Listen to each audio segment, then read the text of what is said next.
Diğer arkadaşlar yerinde kalsın. Bismillahirrahmanirrahim.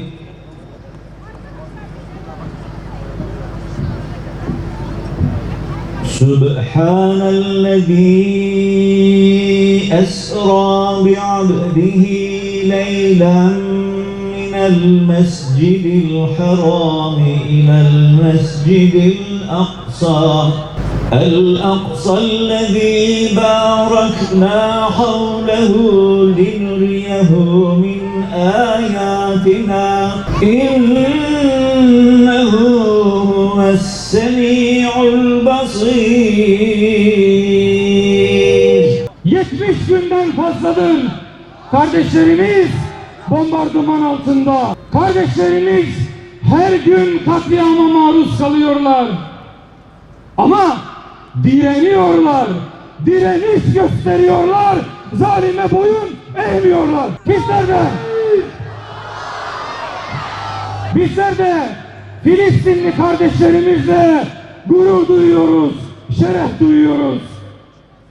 Onlar sadece kendi topraklarını savunmuyorlar.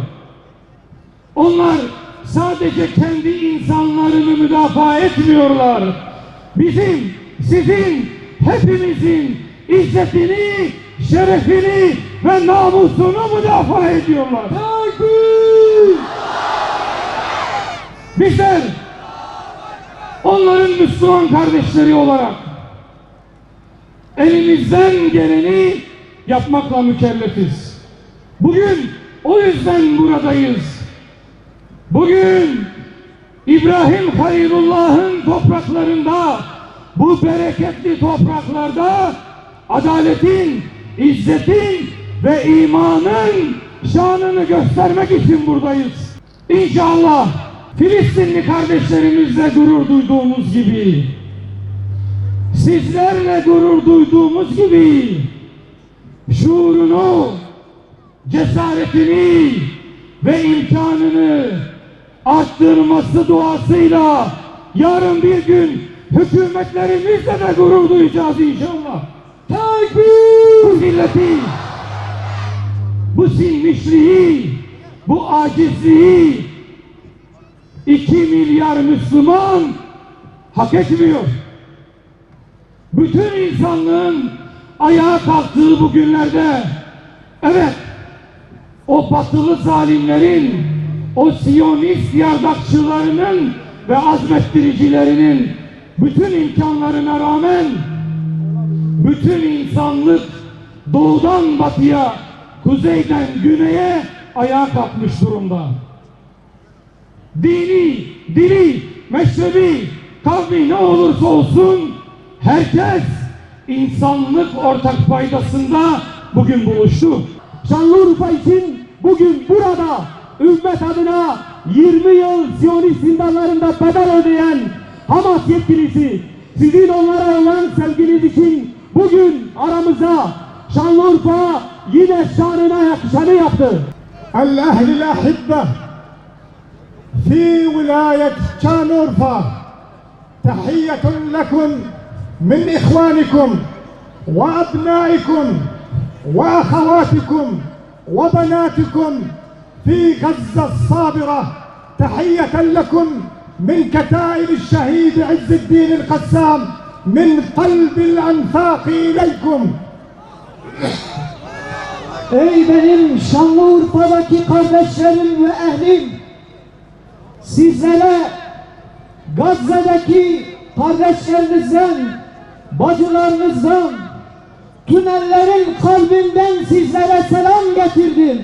يسعدنا ويشرفنا أن نتحدث إليكم من بلد الأنبياء بلد إبراهيم أبو الأنبياء وبلد أيوب أبو الصبر والثبات لنقول لكم ولأمتنا أن غزة اليوم هي على درب إبراهيم عليه السلام وعلى درب أيوب في صبره وثباته على الحق وعلى الدين المستقيم.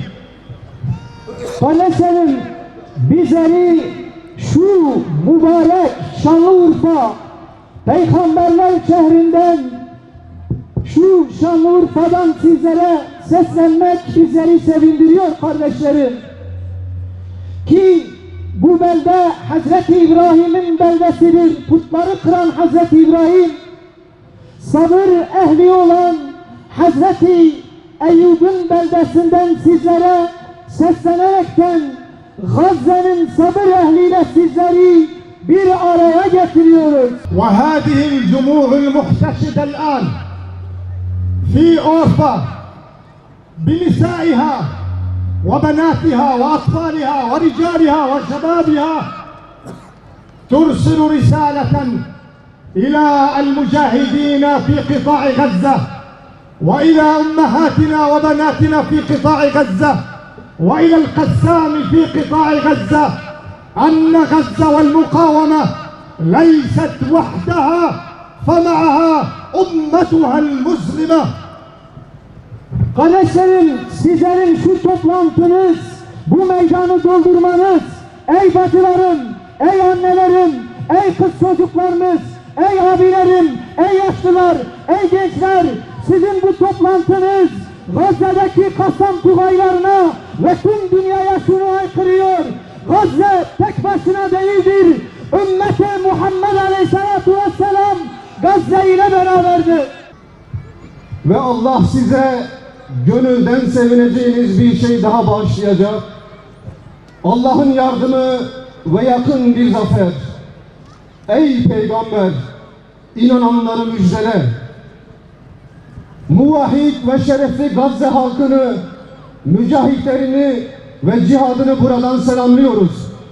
Şehitlerine Allah'tan rahmet ve yaralılarına acil şifalar diliyoruz. 7 Aksa Tufan operasyonu, Filistin'in Siyonistlerin örgütü İsrail'in işgaline karşı verilen Kurtuluş Savaşı'nın önemli bir aşamasıdır. Bu operasyon Mossad başta olmak üzere iç içe geçmiş Batı ve Doğu merkezi istihbarat ağları ile devlet aygıtları tarihi bir hezime yaşamıştır. Erişilmez ve yenilmez oldukları algısı yerle yeksan olmuş, onlarca yılda inşa ettikleri imajları bozulmuştur. Filistin halkının bağrından çıkmış ve tarihin en meşru ve en haklı direnişlerinden biri olan Filistin direnişi, ortaya koyduğu kahramanlık ve cesaretle kıt imkanlarına rağmen tarihin kaydettiği en şanlı destanlarından birini yazmıştır. Siyonist işgalcileri Kudüs başta olmak üzere işgal altındaki topraklarından çıkarmak için Kurtuluş Savaşı veren Filistin direniş hareketleri Hamas ve İslami Cihat, Aksa tufanı ile Siyonistlerin örgütü İsrail'in 75 yıllık kesintisiz işgal, sürgün, katliam ve soykırımını tüm dünyaya görünür kılmıştır. Bu şanlı direniş, barbar Batı'nın yüzündeki maskesini de düşürmüştür. Hak ile batılı net çizgilerle birbirinden ayırmakla birlikte yüzü maskeli Siyonistlerin gerçek yüzünü açığa çıkarmıştır. Çocuklarımızın ve yeni neslin kahramanı olan Ebu Ubeyde, Batı'nın sözde demokrasi, insan hakları ve özgürlük putlarının boynunun ipine geçirmiş, vicdan ehli hakların elleriyle Batılı ülkelerin başkentlerinin sokaklarında sürükmektedir. Dünyaya pazarlıkları, sözde değerleri, kendi hakları nezdindeki itibarını kaybetmiştir. Yeter ki Kudüs kazansın, ben kaybetmeye razıyım bilinciyle daha güçlü bir şekilde ve birliktelik içinde tepkilerimizi gösterelim. Gazze için başlatılmış olan yardım kampanyalarına destek verelim ve bağışta bulunalım. Alim ve kanaat önderlerine çağrımız: Filistin, Kudüs ve Gazze davası konusunda alimlerimiz, kanaat önderlerimiz ve sivil toplum kuruluşlarımız halkımıza öncü ve örnek olmalı ve yol gösterici olmalıdır. Etkinliklerde halkın içinde ve önünde olmalıdır. Filistin ve Kudüs davası konusunda toplumu bilgilendirmelidir ve bilinçlendirme için çalışmalıdır. Hükümet ve siyasete çağrımız: boykot, Siyonist işgalci İsrail ile mücadelede çok önemli bir role sahiptir. Hükümet, medya, sivil toplum ve eğitim camiası halkımız ile birlikte boykotu sahiplenmelidir ve boykot nesiller boyu devam edecek şekilde yapılmalıdır. Boykot konusunda halkımız yalnız bırakılmamalıdır. Resmi kurum ve kuruluşlar ve sivil sektör de boykota destek vermelidir. Hükümet de toplumu boykota teşvik edici çalışmalar yapmalı, Siyonist işgale ambargo uygulamalıdır. Medya mensuplarına çağrımız, Siyonist terör örgütü İsrail başından itibaren Gazze'de internet erişimini ve her türlü iletişimi engelleyerek katliam ve soykırımın üstünü örtmeye çalıştı.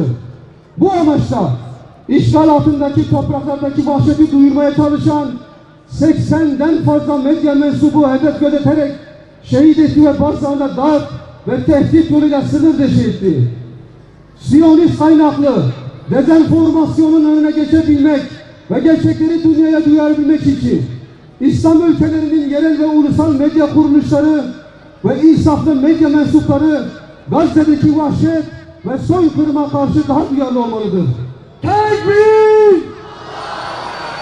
Medya, Filistin direnişi ve Siyonist terör örgütü İsrail ile kullanmış olduğu diline daha fazla dikkat etmelidir.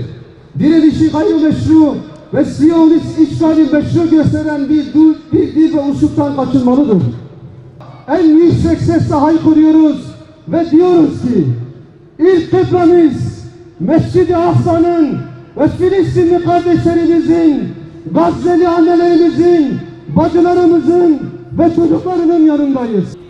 Allahümme lekel hamdu ve lekel şükr ya Rabbel alemin. قد دعيناك فاستجب لنا إنك على كل شيء قدير ولا حول ولا قوة إلا بالله العلي العظيم الرحيم قاهر فوق عباده. Allah'ım senin yolunda çalışan, mücadele ve cihad eden kullarına gönderdiğin yardım için sana hamd ve şükürler olsun.